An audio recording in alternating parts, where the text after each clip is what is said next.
আমার স্বামী গোপনে তোশকের নিচে কি যেন রাখতো, কিন্তু একদিন যখন আমি লুকিয়ে তোশকের নিচে দেখলাম তখন আমার পুরো মাথাটাই ঘুরে গেল। আমি অবাক হয়ে গেলাম, কি হলো এটা আমার সাথে। আমি বুঝতে পারিনি আমার স্বামী আমার সাথে এরকমটা করবে। আমি আর আমার স্বামীর সংসার ছিল স্বপ্নের মতো। মানুষ দেখলে বলতো কি চমৎকার দম্পতি। বিয়ের পর প্রথম কিছু বছর আমাদের ভালোই কেটেছিল, ঘুরতে যাওয়ায়, একে অপরের খেয়াল রাখা, হাসি মুখে দিন কাটানো।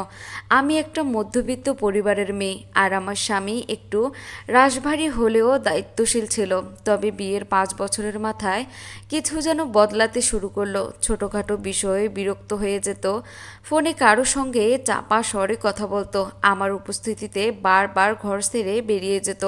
তখনও আমি বুঝিনি এই সাজানো সংসারের ভিতরে লুকিয়ে আছে এক অদৃশ্য ফাটল। একদিন রাতে আমি ঘুম থেকে উঠে দেখি ও ফোনে কথা বলছে, কিন্তু আমার দিকে তাকিয়ে কথা থামিয়ে দেয়। প্রথমেই ভেবেছি অফিসের চাপ, কিন্তু ধীরে ধীরে দেখলাম ওর মধ্যে এমন এক ধরনের গোপনীয়তা এসেছে যা আগে ছিল না। ফোন সব সময় পকেটে থাকে, কেউ কল করলে চোখে মুখে ছটফটানি, আমার প্রশ্ন করলে বলে তুমি খুব সন্দেহপর হয়ে যাচ্ছ। কিন্তু একদিন হঠাৎ দেখি তোষকের নিচে কিছু রাখছে। পর থেকে আমি চুপ হয়ে গেলাম, কিন্তু আমার ভিতরে ছিল সেই তোষকের নিচে কি আছে এটা দেখার আগ্রহ। আমি বারবার চেষ্টা করেছিলাম দেখার জন্য, কিন্তু প্রতিবারই ব্যর্থ হয়েছি। একদিন যখন ও বাইরে গেল, আমি সাহস করে তোষকের নিচে হাত দিলাম। হাতে একটার পর একটা জিনিস আসতে লাগলো। প্রথমে পেলাম একটা মোবাইল ফোন, যেটা আমি কোনো দিনও দেখিনি। তারপর একটা ছোট বাক্স, যার মধ্যে সোনার চেন, কানের দুল আর একটা চিঠি। একটা পুরনো ডায়েরি, যেখানে এক নারীর নাম বরাবর লেখা আছে রিমি।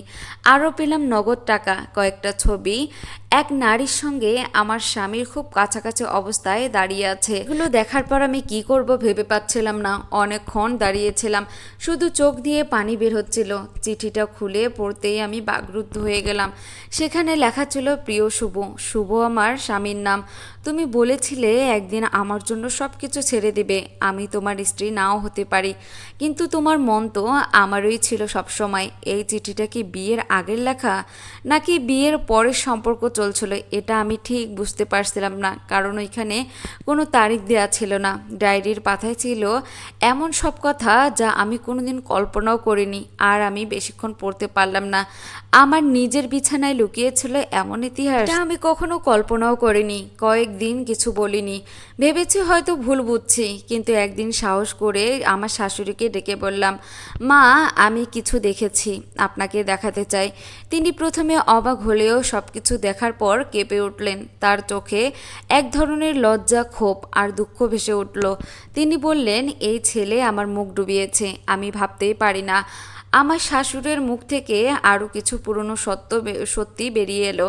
আমার স্বামী নাকি ছাত্র জীবনে এক মেয়ের সঙ্গে এমন সম্পর্কে জড়িয়েছিল, যা পুরো পরিবার আমার কাছ থেকে লুকিয়ে রেখেছে। কিন্তু সেটা কি এখনও চলছে, না এখন নতুন করে শুরু হয়েছে, সেটা আমার শাশুড়িও বলতে পারতেছিল না। আমার শাশুড়ি বলল, রিমি নামের ওই মেয়েটা নাকি এক সময় আমার স্বামীর জন্য পাগল ছিল।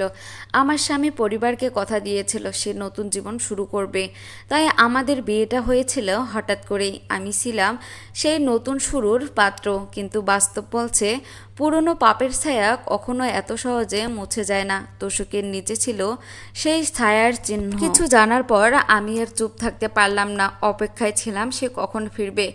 এসে খাওয়া দাওয়া করার পর আমি তাকে জিজ্ঞাসা করলাম, তোমার তোষকের নিচে কি লুকানো ছিল? আমি সব জানি। ওর মুখ শুকিয়ে গেল। প্রথমে অস্বীকার, তারপর রাগ, তারপর বলল, তুমি আমার জিনিস দেখছো কেন? তুমি কোন অধিকারে এসব জিনিস দেখছো? আমি বললাম, আমি যদি না দেখতাম তাহলে কি জানতে পারতাম আমি আসলে কার স্ত্রী? সেই রাতে আমাদের ঘরে যা কথা হলো সেটা একটা সংসার টালমাটাল করে দেওয়ার মতো ছিল। তার চোখে আমি অপরাধী, আমার চোখে সে একজন প্রতারক। আমার ভিতরে তখন একটা যুদ্ধ চলছিল। আমি কি সব ভুলে ক্ষমা করব, নাকি সত্যি যেটা সেটার বিচার চাইব? আমার আত্মসম্মান, নিজের ভালোবাসা, সংসারের জন্য ত্যাগ, সবকিছু মনে হচ্ছিল যেন উপহাসে পরিণত হয়েছে। আমি মায়ের মতো সব মেনে নেব, না নারীর মতো নিজের অস্তিত্ব রক্ষা করব? আমি এক রাত বসে লিখে ফেললাম একটা চিঠি, ঠিক যেমন রিমি লিখেছিল, তবে সেই চিঠির ভাষাটা ছিল ভিন্ন। আমার মনে তখন সবসময় একটা কথাই চলছিল, যে মানুষটা আমায় ঠকিয়েছে, আমি কি তাকে আর একটা বারবার সুযোগ দিতে পারি? আমি জানতাম সমাজ বলবে, এমন পুরুষকে রেখে দিচ্ছ কেন? আমার আত্মসম্মান বলবে চলে যাও, নিজেকে বাঁচাও। কিন্তু আমার হৃদয়ে তখনও তার জন্য একটুখানি জায়গা করে রেখেছিলাম, কারণ সেই ছিল আমার প্রথম ভালোবাসা। সেই ভালোবাসাটাও পুরোপুরি মরেনি। আমি তাকে সরাসরি জিজ্ঞাসা করলাম, তুমি কি ফিরতে চাও সত্যি করে?